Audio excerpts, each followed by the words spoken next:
So I'm very happy to be here today and talk about one of my favorite subjects, which is detoxification. So maybe before we start the session, we can kind of connect with ourselves, connect with our body, with our being, which is an essential part of detox. Literally 2-3 minutes. You can just feel, sit straight, however you're sitting. If you're sitting in a chair, if you're lying down, if you're sitting on a cushion on the floor, just feel the connection between your bases, between your sitting bone and your seat. You can inhale deep, and as you exhale, just feel your body settling into your seat. As your body settles, feel how your basis is expanding and how your diaphragm can move more easily downward, taking more easily a deep breath, and how it affects your mind. And just stay in this place, feel breath. Bringing all your presence to the moment, to this time, letting the chatter, the busyness just fall away. Hopes, fears, expectations. And we want to listen with our heart, so we say hello to our heart. We can feel the warmth of our heart. Just connect with the heat of the heart and let this heat expand throughout your chest and throughout your body, to wherever it's needed.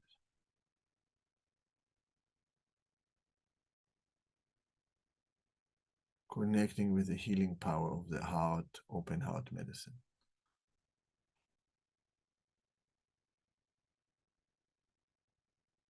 And you can put your hands down and we can get started.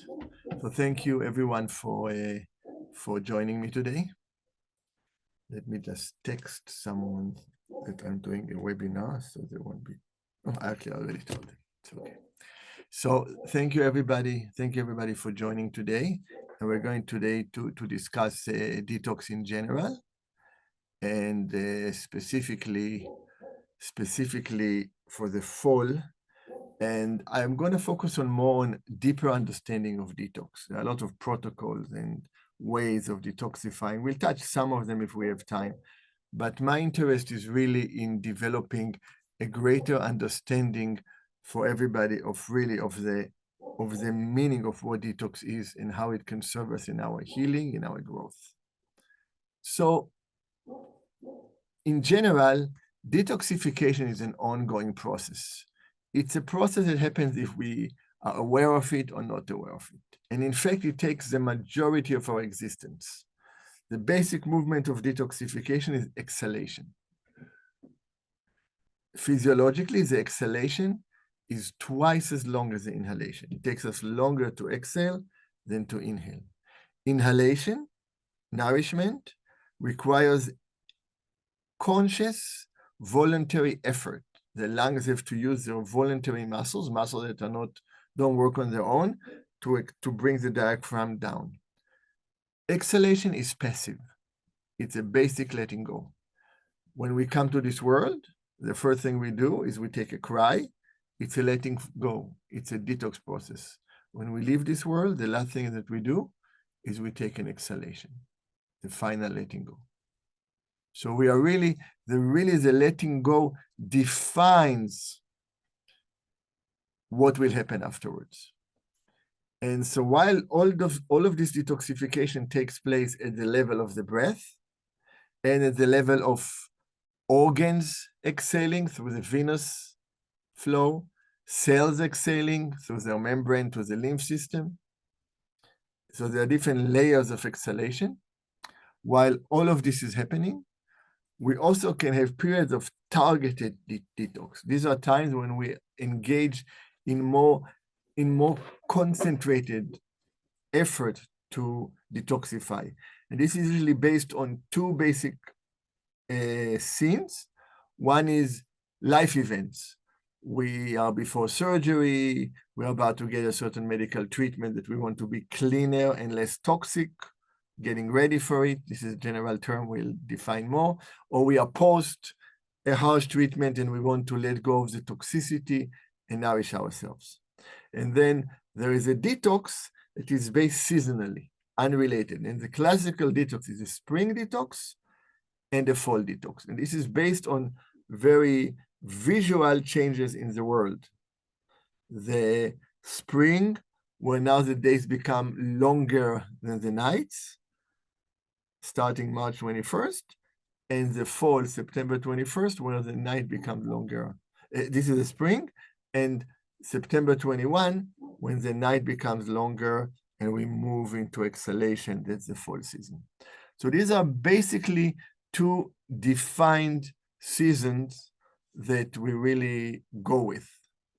And as I mentioned, the exhalation is a prerequisite for our healing.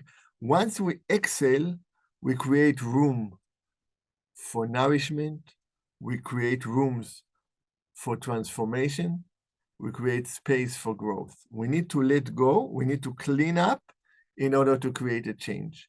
We can't make a change in a very cluttered room. We have to empty it first.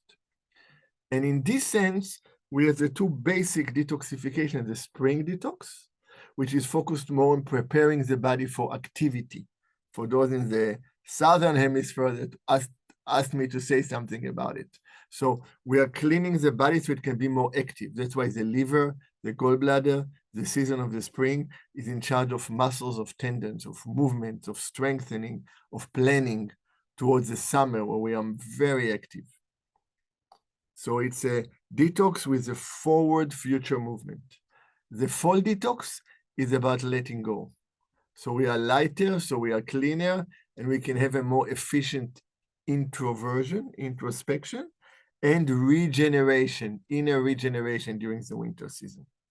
So they are very different in that the spring is more emphasizing the physical part, and the fall more emphasizes the letting go, emotional, psychologically, spiritually, mentally, but of course with profound physiological significance. So when we look at detox in general, all the way from the cell membrane to the organ to us as a whole economy, as a person, to community, the basic process of detox is discharge and elimination. We discharge out of the cells, out of the storage, what we want to get rid of. So some people asked me, for example, already, what is the best way to get rid of heavy metals? Well, it depends how much heavy metals you have. If it's very light and there is still exchange between the tissue and the system, just by clearing the circulation, slowly through gradient, your heavy metals will go down. That's what, for example, modified cyclospectin does. If you have a lot of storage inside the cell, you have to push it out, but you have to be ready to deal with it. So discharge is bringing stuff that is hidden in a cell, in a fatty tissue, in different organs, and bringing it into the circulation, bringing it so we can do something about it. So that's the basis of, that's the first step in detoxification. And there are many ways to do it, right? If we go into a catabolic diet, right? If we are, then we're starting to break tissue. When we break tissue, the stuff, including the toxin inside the tissue, is going to come to the circulation. And the second part is we need to eliminate it. The body has to be able to eliminate the toxins. Now, this most people are aware of discharge, not always about the terms discharge and elimination, but very much about the term phase 1 and phase 2 detoxification in the liver that very much relate to these terms. There are toxins that are hidden inside our cells, inside our system. The liver makes them evident through phase 1 detoxification. And in this phase, we are faced with very toxic material. So if phase 1 is too strong and phase 2 cannot function well enough, then we may be in trouble. So if we want to look at this, for example, phase 1, we are creating chemical processes like oxidation, reduction, hydrolysis, hydration, dehalogenation, and we are moving the toxic stuff into an intermediary metabolites. And here we need to be able to get rid of it. How do? We conjugate, we bind the toxin to another compound that makes it soluble through the urine, through the gut, through processes like sulfation, glucuronidation, glutathione conjugation, acetylation, amino acid conjugation, and methylation. So these, we all talk for people, right, who can't detoxify because they don't have strong methylation. So they start a detox process and they can't get rid of the toxins. So there's a big movement in integrative medicine and naturopathy in the last decade, at least about a decade, to really move into methylated B vitamin, etc. But this is really a very narrow view of the concept. It's really methylation, all this conjugation means that we have the ability to take what we were not aware of and process it properly.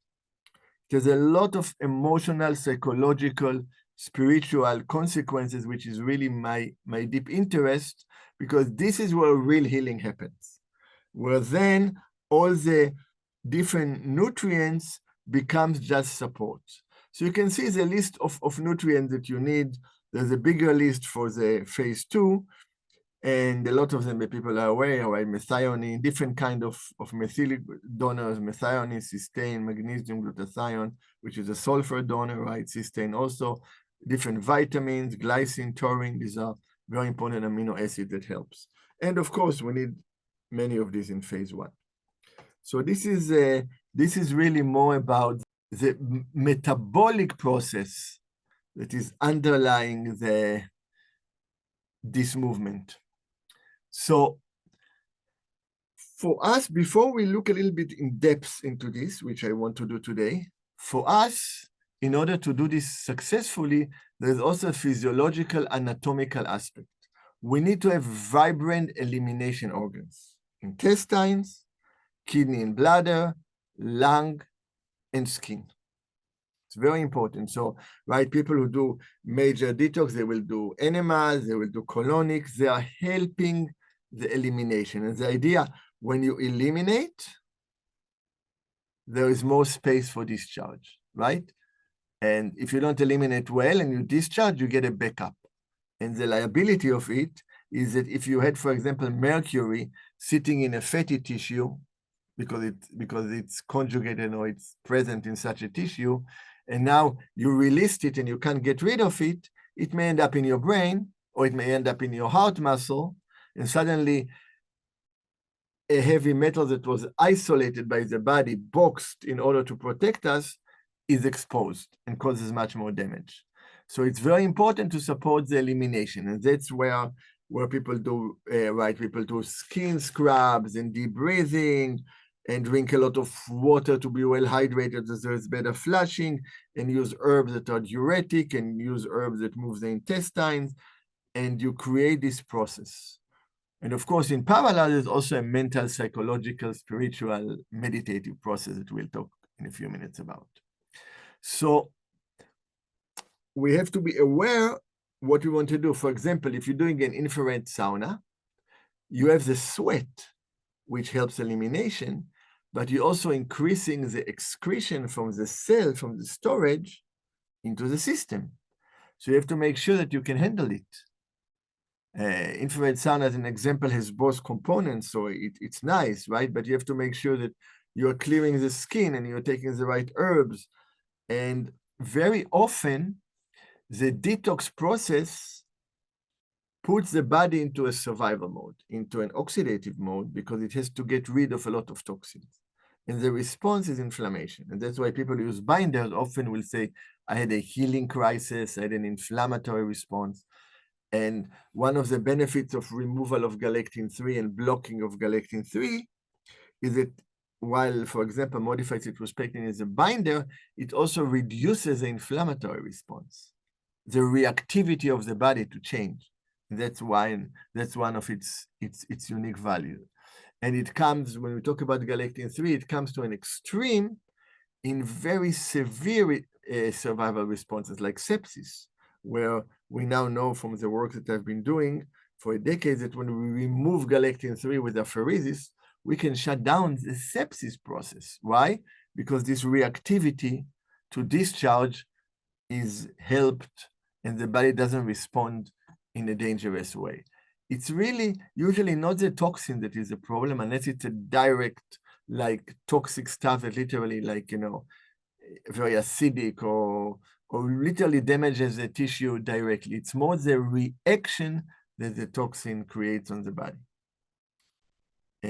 the response of the body to the issue. So in this sense, we want to make sure that all our elimination organs are working well, and we want to make sure that our discharge is timed in a wise way. That's why when we go into an extreme, for example, if you go to a long water fast straight from eating a diet full of junk food, it's going to be tough. It's too much. It's nicer to do it in a mellow way, in an easier way. So all of this has to be taken into consideration when we look at the strategy of detox. Now, so detox has a level on a physical, chemical level, and has a level on the breath, movement level, right? We exhale, we inhale nourishment, and we exhale, we let go. And remember, we are conscious of our exhalation through the breath, but the cell is exhaling its toxins through the membrane. The close to 1 million reaction per cell of the tens of trillions of cells in our body has a big part of letting go of what the cell doesn't want. The cell discharges into the tissue.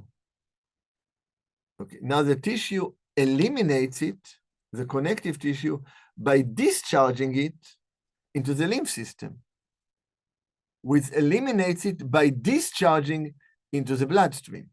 Which then, if we work well and our elimination organs are doing well, we'll get rid of out of the body.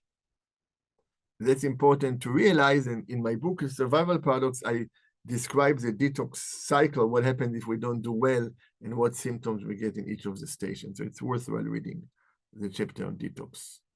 It's the first of the 3 chapters about what to do. Detox, addressing the scars of survival and freeing the survival paradox. So now the third level of detox is letting go of thoughts and patterns that are binding us, that are making our mind sticky, that prevent things from flowing, because flow equals life, right? We have constant flow. We breathe in and out, and our heart keeps on contracting and expanding. That's an ongoing flow. When this flow stops, we are dead. So we want to keep this flow going. And one of the places where our flow gets sticky is in the mind, in our thought process. And why? Because our thought process is here to protect us. It is in charge of the immediate survival response through the sympathetic nervous system, the autonomic nervous system. I don't want to go into this in detail today, but I've talked a lot about it. Okay, so this is a diagram of what happens in our mind, in our thinking process. We usually have thought that goes after thought, after thought, after thought, after thought, after thought. We are in a constant state of neurosis that we're usually not aware. We're not aware that we are lost in our thought process. And why am I showing this in the context of detox? Because the same congestion, the same stickiness that is happening in the thought process is happening in the body. The space between the cells is not clear enough. The connective tissue, the extracellular space. Okay, each cell becomes very sticky and sticks to the other cell, and there is no good boundaries between the cells. There is no good flow. Oxygen cannot come to the tissue. And we get an acidotic tissue, we get an acidotic mind that can't take a deep breath and relax. This is especially emphasized these days where everything goes by the second, right? If you text somebody, they don't answer in 30 seconds, what's going on, right? 50 years ago, you would send a letter, and if the letter didn't come after a month, you will send another letter, right? So our time span is very sticky. So one of the basic techniques in meditation, very basic, called calm abiding, is we slow down by focusing on our sitting, by creating space, and by allowing stuff that we are not aware of to come to the surface. And this stuff can be memories, good memories, and bad memories.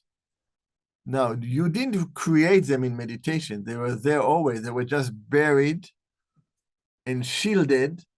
And now your body, your mind decided that it can deal with them. This was not pushed out by some kind of substance or artificially. Your mind decided you're ready to look at them. Certain emotions that come, amazing emotions of bliss or emotions of different turmoils, and insights. Insights, we are now connecting to a deeper aspect of ourselves. We are moving from the small s self to the big self. So it's really a movement from the subconscious or unconscious, they are different, from the bigger beings that we're not always aware of, and also allowing things that are buried and hidden, that are boxed in, to come into the surface. And that's the exact same process of discharge. That's a mental discharge.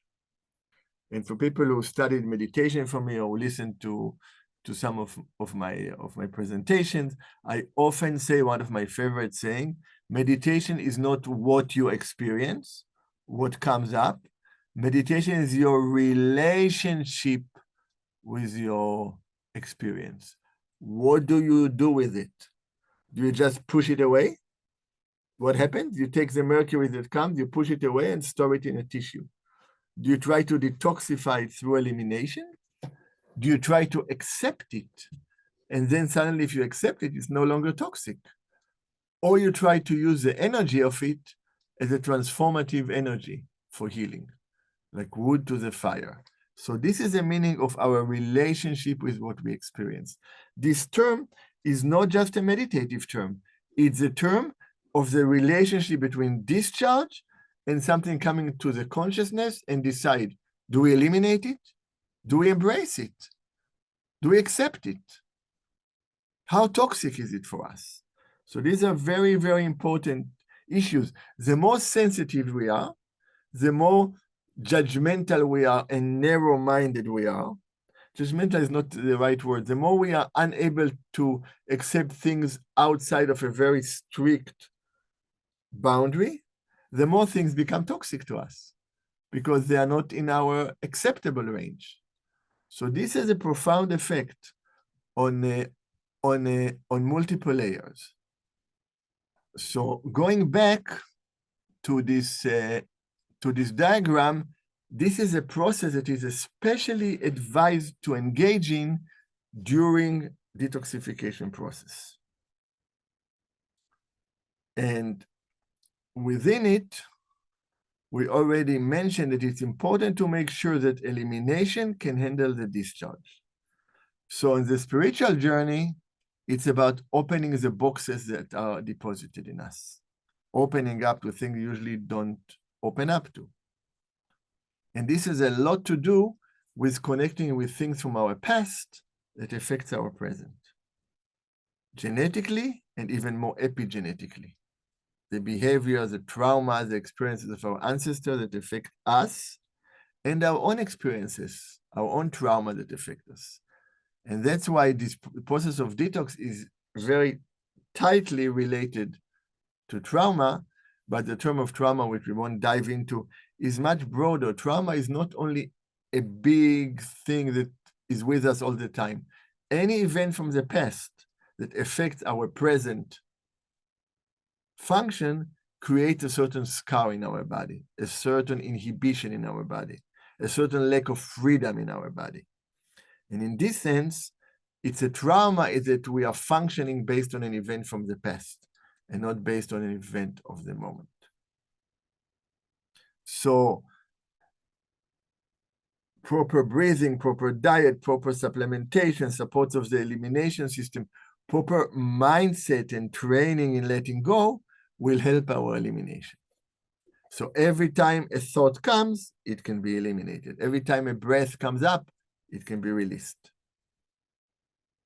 And again, the more we let go, the more we can create change from within. So in the spiritual journey, we talked about these boxes where the body protects itself. It can't handle the toxin. Can be heavy metals, can be mold toxins, right? Where are mold toxins? If you look at mold, it grows in a cold, damp environment where there's not too much oxygen. There's no movement. It's easy to hide. So boxes will be like atherosclerotic boxes, fatty tissue in the body, tumor in the microenvironment, etc. And there can be, of course, emotional, psychological, spiritual, traumatic boxes of this kind. So when we have a lot of these boxes hidden, we actually run by events from our past. And it limits and adversely affects our quality of life moment by moment. And it's not that you hear about it and it goes away, but even for a few seconds, when you recognize and you let go, for these few seconds, you are functioning differently. And it sends a message to your being, into environment around you, and to the cell within you. It's like poking a hole in a balloon, and enough small holes until it blows up. It's literally what happened. And in this sense, there are ways to open the boxes, to enhance the detoxification. So we enhance it in a milder way by engaging in certain diet, high in greens. So there's more oxidation and more support for normal metabolism of the cell. The cell can take a deep breath. When the mitochondria is not functioning normally, the cell cannot take a deep breath. It functions under glycolysis, makes energy very fast, inefficiently, with a lot of lactic acid. Lactic acid is one of the key markers for sepsis. Lactic acid goes up too much, we're going to die. So when we take a deep breath, when pyruvate is able to come into the mitochondria because the cell feels it doesn't have lack of oxygen, a factor called hypoxia-inducing factor is down-regulated. The cell can take a deep breath, mitochondria functions well, and there is a good flow in the body. And then so this is what we do with diet, with supplements, with supportive care like infrared sauna and light therapy and colonics and enemas, etc. And then there are some more enhancers that we don't totally have control over, that really shift our consciousness. And this is all the category of psychedelics. I personally, the disclosure, have no personal experience in them. I rely on meditation. But what psychedelics can do is they can shift us from a survival mode to a place of letting go of survival, of feeling more inner connectivity, to more openness. Now, from my perspective and from talking to people, if somebody has this quality of openness anyway, then psychedelics can bring them closer to their natural state of mind or perhaps enhance it. The issue comes when somebody is very closed and suddenly they use this like nuclear bomb of opening. It can create a huge change. It can be amazing, but also they can get lost in it because the gap between their non-enhanced, non-manipulative state to their manipulative state is too big for the body to handle. And that's the downfall of this method. And I hope that as they become more and more used, this basic differentiation will be taken into effect. So there are ways to enhance the process in a very gentle way. So for example, by people who attended the Hawaii retreat, people went through a very deep healing, especially on the level of letting go of traumas and things that they held on, because the environment was an environment of safety. So survival response went down. The diet was lighter and high in green, so it allowed the process. There was different kinds of movement. There was a lot of guidance, and there were multiple meditations that went through the different layers, all wrapped with an open heart of everybody. So that's when amazing things can happen in a few days. But that's really the process in a more enhanced way. Not everybody can do it, not everybody can come, but this process is really an ongoing process. For me personally, when I used to go into long retreats during the winter, 6 to 12 weeks, that's when I would do my detox because I wasn't working, I had no phone, I was alone in the mountains every year like this. Then that's when I would do my lemon with olive oil. I would grind it. There was no electricity, literally grind it in a grinder, put olive oil and water and drink it for 6 weeks in the middle of the winter. Not the ideal time for detox, but this was my time to do the process. So that's a little bit about the generality of detox.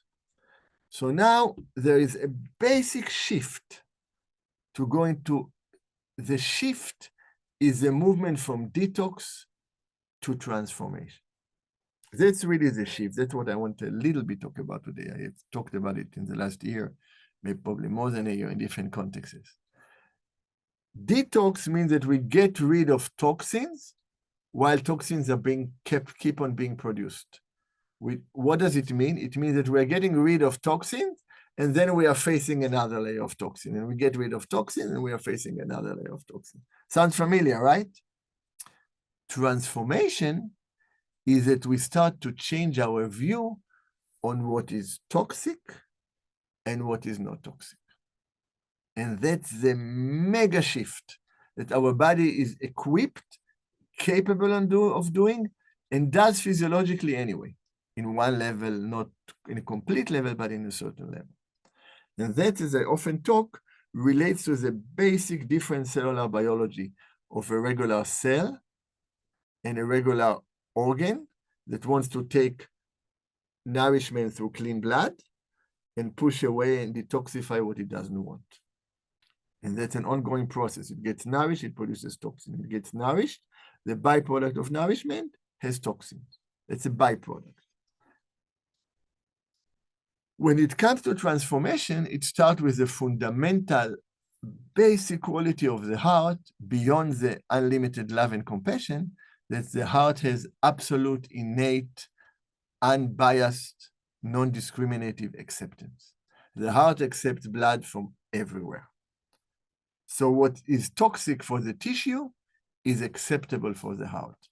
It doesn't mean that the heart can handle it if it takes it into its cells, because the cells are still functioning as normal tissues. That's why people who were on retreat, there was different visualization for the heart as a regular organ, right, with a different color, like red color in Chinese medicine, and different quality of the spiritual capacity of the heart, which is a different quality and sound and color. Both of these are being worked, the absolute and the relative. So in this sense, the pivotal point is the acceptance. Accepting what was not acceptable. Because when we accept something, in the moment of acceptance, even if for a short while, it is not toxic for us anymore. So it can be a certain toxin that suddenly we can handle gluten. Oh my God, nothing happens. You ate a piece of bread and nothing happened. Why? First, because maybe you are healthier and your gut lining is healthier. And two, because the mindset that it's bad for you maybe has dissolved and it affected your immune response, which is totally possible. So when there is acceptance, even for a short while, then it gives rise to the possibility for forgiveness. We got to accept first in order to forgive. It doesn't mean that we say what somebody did is right. It doesn't, but it says, I understand that this is a toxic part of this person, of this cell, that is coming to our system, and we accept it, we don't try to fight it, and now we want to use the energy. And the energy is used by the heart, through the lungs, connecting with the universal detoxifier, through the exhalation. The endless, boundless, timeless space outside that can handle all of our dramas. And that's why breathing is at the essence of it. Exhalation is at the essence of it. Letting go is a whole spiritual path. It's between contracting and letting go. That's the depth of detoxification. Everything else is techniques. So when we go through this process of acceptance and we connect with the universe with the breath, in the lungs, the same blood vessel is letting go of carbon dioxide and getting oxygen, opposite to what is in the cell. And there's a transformative quality. If the heart doesn't get dirty blood, it cannot give the body clean blood. It cannot, for the heart to nourish the whole body, it has to get toxic stuff from the body. And that's a basic shift into transformation. And that's why so many studies and so much interest there is when we connect with our heart, when we connect with the electromagnetic field of the heart, when we get into a state of coherence where the heart and brain is balanced, and through open heart medicine, where we learn how to share the heart's energy with every cell in our body. That's our micro community of tens of trillions of cells, and with the environment around us. We understand the inner connectivity. Amazing healing can happen. Miracles can happen. Because the potential for change is infinite. When we accept, when we transform, anything that comes is used to transform. And that's, of course, just one step. So within this process, and I see somebody mentioned the brain heart coherence from the Heart Method Institute, exactly. So within this process, especially when we do detox, we're now melting certain blockages. We are melting them through the different manipulative system that we talked about: diet, supplement, herbs, homeopathy, injections, IVs, colonics, infrared sauna, etc., etc. And the hallmark of a tissue that is blocked is that there is no movement in the tissue. We are really stuck. So it's really, blockage is a stuckness in time. Something got stuck and there is no more movement, until the extreme case where it becomes fibrotic, like a scar, like ice, like frozen butter. But when we put heat into it, when we heat the ice, it will melt into water. When we bring our innate and boundless love and compassion, the warmth of our heart, it will melt anything. So when we look at this stuckness, which medically is called fibrosis, which is the outcome of inflammation, the outcome of the survival response, that's where survival response is at the basis. You know, initially my work was on cancer, and then I realized, my God, this is affecting the most acute condition, sepsis, which is my focus these days. Okay, it can actually turn around the sepsis condition in hours, because we stop this crazy destructive process. So this stuckness on the level of the tissue, and I mentioned it briefly in my book, is also can create mental fibrosis. When we get stuck mentally, it's a state of mental fibrosis. And the fibrotic tissue can hold to it. Now, when the fibrotic tissue is contracted, there is no oxygen coming to the tissue. And the tissue goes into survival mode. It literally causes adhesions, which affect the movement of organs, the movement of muscles. A lot of our structural pains and issues in the body are because of these adhesions, and are also alarm that oxygen is not coming to the tissue. The result, lactic acidosis, causes pain because the physiology is no longer normal. So we want to melt the stuckness through different things that we talked about, and I emphasize the open heart medicine. But one very interesting method that I've experimented in the last 6-7 months, that is the first time I want to share because for me it's amazing, is using very simple but brilliant method to melt this adhesion. Because basically, if we have a stuckness, if we are blocked, the tissue is not moving. There's no oxygen. Now, the body is smart. When you create stress and pressure on a certain tissue, the body knows that there is a problem there, it will bring more blood to try to open it up. That's actually the basis of oxygen being released in the tissue.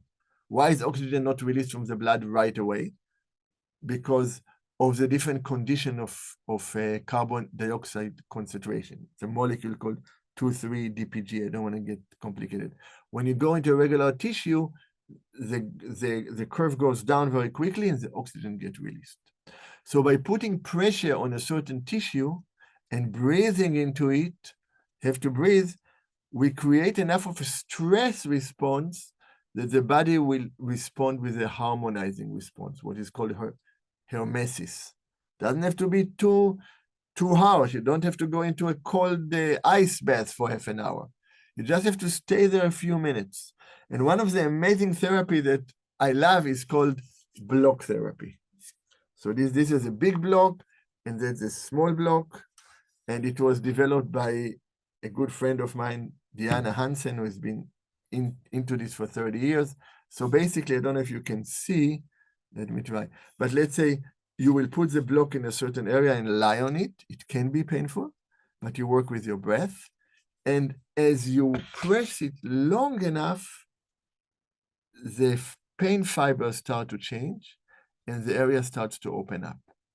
So structural issues, physiological issues. So it's a great adjuvant for your healing. And I wanted to share it because I've been experimenting intensely with it. And, it's very rare for me to, I don't do this often, but I think it's a great tool. And this is an enhancer. Remember, we talked about enhancing? That's an enhancer that you control. It's too strong, you stop. And you control it with your breathing. As long as you can breathe smoothly, it will work out. And I asked Sharla, you can share the link how they can go to blocktherapy.tv. And Diana has like a free series of nine parts. And honestly, she has tons of courses, but I do this all the time because it's so profound. So the first one is amazing because you open the area of the belly button. So all the diaphragm gets released and the tantien from Chinese medicine. Then you open the chest and you open the side and suddenly everything opens up.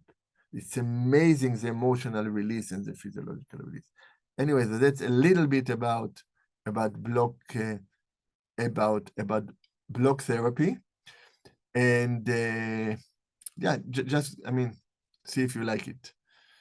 And then again, there's a lot of detox information in the book, The Survival Paradox, both in the detox chapter, because I want to wrap up and take some and look at some of the questions, and especially in the appendixes. Let's answer some of the questions. Some of them are neat. Somebody asked me, can playing a flute, a woodwind, which I don't know, such as a flute, help to detoxify the body and help the breathing structure? Yes, definitely. So when you play, so for example, in the Waldorf system, in the Rudolf Steiner system, in the 8-7-8, where the body moves to a different state, they learn violin because the movement of the violin opens their chest and opens their breathing. Definitely. And again, for people asking about more information, just look up at my appendix. I don't want to spend the time looking over slides, do this, do that. It's never been my style. People who know me, the only protocol I have is that I really don't have a protocol. And you will get a replay, of course. This is going to be sent to you because there's a lot of information. So the idea with detox is that if you heard something that intrigued you, there are two things you can do about it.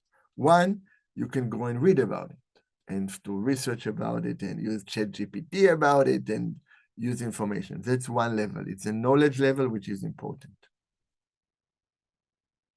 The other part is that you connect with it. You sit on it, you meditate on it, you feel the information, and you feel what it does to you. It almost becomes a meditation practice for a day or two, a certain phrase. That's how I used to practice. Until you feel that you assimilated it, it had the effect on you. So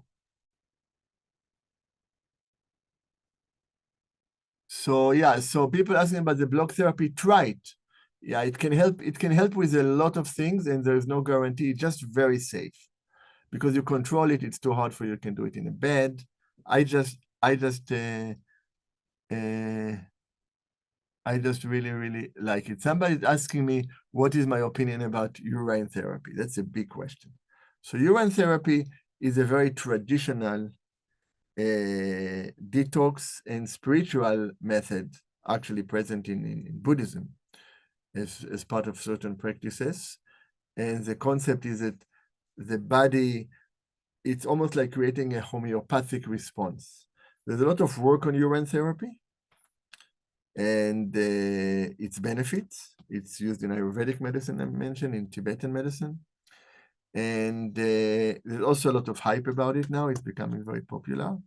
There were certain cancer vaccines based on urine that Virginia Livingstone developed in the, I think, 50s, 60s, 70s. I actually used to do it use the one person who carried it on in the early 2000s, but I don't anymore.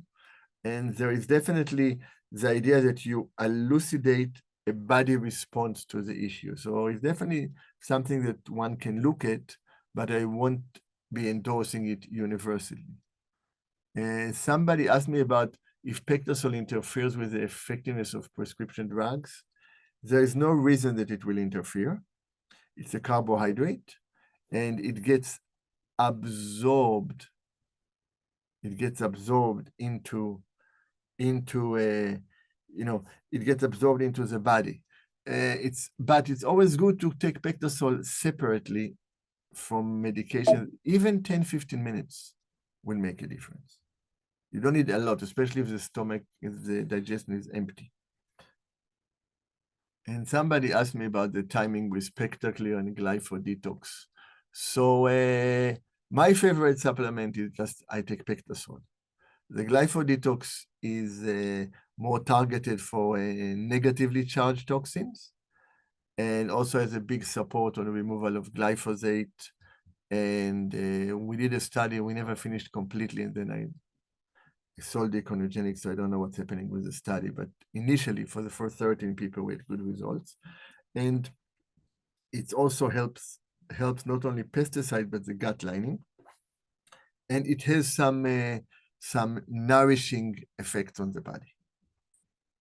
So you can take Glypho detox as a capsule with the Pectosol. It's a very good combination. And for the people who are asking about magnesium, magnesium is like the magical nutrient to take because the magnesium shifts us from a sympathetic state to a parasympathetic state. It shifts us away from a survival mode. And I've used it even to counteract some severe reactions to certain treatments. That there was no solution in the literature for decades, and then I started doing these treatments, and I overcame the side effect just by giving people magnesium IV. So magnesium is a very important substance because it has a regulatory quality. And again, there's a lot on the different supplements. There are like 70, 80 pages of appendixes. So a lot of your questions you can look up in the book, and let me see. And there are different kinds of magnesium. My biggest concern is don't take magnesium oxide because absorption is poor. It basically is going to cause you diarrhea. But different magnesium has different benefits, different chelated. If it's citrate, magnesium citrate is very, very popular, and there's a lot of research to it. Should Pectosol be taken separately from food? Yes, but you don't need a long time. 10, 15 minutes before food is enough if your stomach is really empty. It will get absorbed very, very quickly. So it's not like you have to take an hour. 15 minutes, you want to be really careful, 30 minutes. If somebody is taking Pectosol 1-2 capsules a day, that's a homeopathic dosage. It's really, I guess there's a lot of questions in the, I see. There's different questions in the QAs, and there are many more questions in the chat that I'm not seeing. Okay, let me take a little bit. Okay, so somebody is saying that they can take only 1 to 2 capsules daily of pectosol, otherwise they have diarrhea. So the reason for this is not so much the pectin as it is the sodium and potassium. Potassium and sodium are buffers that are present in pectosol. So that's fine. Take just 1, 2. That's whatever works for everybody. Yeah, and magnesium glycinate is a great magnesium also. Classically, you take magnesium at night, you take calcium in the morning. Make sure that if you take calcium, you also take magnesium. And especially for people who are worried about bone health, make sure you take zinc. Zinc is a big driver of multiple reactions. So people asking me about the pectosol prostate cancer study that was published. There was no work on the diet. This was a very traditional patient. They just took pectosol 15 grams a day. And you can take pectosol on a regular basis. I basically take it every day. It's always good to take a break from your supplements, like a weekend. Drugs, medication that you really need every day, you can keep taking. But even 1 weekend a month, especially towards the new moon. So as the moon gets smaller and smaller, you're in a letting go process. You can take a break from your supplement. It will allow you to recalibrate. How do you detox the thyroid? So the thyroid uses iodine, and there are other negatively charged ions that can exchange, mainly fluorides and bromides. So you have to give the body good quality organic iodine to slowly exchange. Not too much, so you don't get overstimulation and shutdown. And that's why there is some kelp in glyphosate, because it gives you a little bit of iodine, a little bit above your RDA, but just to help the process. And often when the thyroid metabolism is not working well, or there are toxicity in general, then the conversion from T4 to T3 is not good, and you will get, relatively speaking, higher T4 than T3, and elevation of reverse T3, which is inactive T3. When you detoxify, especially heavy metals, it will change. Modern malady, second generation, welcome to the club of Holocaust survivors. Modern malady, like divorce, etc. So, wow, this I can give a whole webinar on this. So if we look at the multiple issue, the epigenetic, which is very deep trauma that are present in us. I don't know if you read my book. I talk about how I healed from the trauma of my grandfather, and my pain in the chest for 60 years, just 55, just disappeared at once, and how it affected my mother, because I went back and I healed my grandfather, who she was the only daughter. So if you look at this, if you look at epigenetic blockages, if you look at divorce, it creates struggle and pain. And you look at autoimmunity is our body attacking itself. So the key starting point is connecting with your heart, connecting with the quality of acceptance. Because all of these things, the traumas, the autoimmunity, the modern malady, have an element of struggle and fight and trauma. And once there's an acceptance, it changes. And that's why I started this detox with connecting with our hearts. Really. And from my perspective, when we connect with our heart, there is connectivity. When we move into a survival mode, there is a fight. And next month, I'm going to talk about my work in the last 12 years, developing XGAL3, mainly 10 years more focused in the last few years totally, which is developing galectin-3 apheresis. I mean, many of you have benefited from pectosol, as you can see from the questions. I developed a way where you pull rapidly galectin-3 from the plasma. I created this filter that I've been working on for many years, and now it's going through, soon we'll go through clinical trials. So we're getting phenomenal result in large animal studies with severe sepsis. In models that there is 70–80% mortality, we can shut down sepsis in a few hours. So this is the same thing. When you move galectin-3, you move to a stage of acceptance, of lack of struggle, and the inflammatory process of sepsis. Sepsis is no longer defined as infection in the blood. It's the inflammatory response to the invader. that really is killing us. What killed my father, you can see his picture behind me, in half an hour in 1989, because he had such a strong immune response to immunotherapy. So next month I'm going to explain this, and this will be very good for you, Helena, for sharing, for understanding this concept. So I'll share this with you as part of, I decided to come out to my community and do a community fundraising through Refunder, so people have an opportunity to make small investments if they want, larger if they want, but be part of this journey of finding a solution for sepsis, because there are 11 million people who die from sepsis. And during this conversation, about 50 people died from sepsis just in the US. So I hope to see you next month. Then I can share with you my Eliaz Therapeutics and my venture. And I thank all of you for joining. And there were a lot of questions. I apologize. I used to give a weekend on detoxification years and years ago. And maybe one day I will when I grow up. But try to understand the bigger picture, the bigger picture. And then we have different tools to address the letting go. And connecting to the heart is a key element.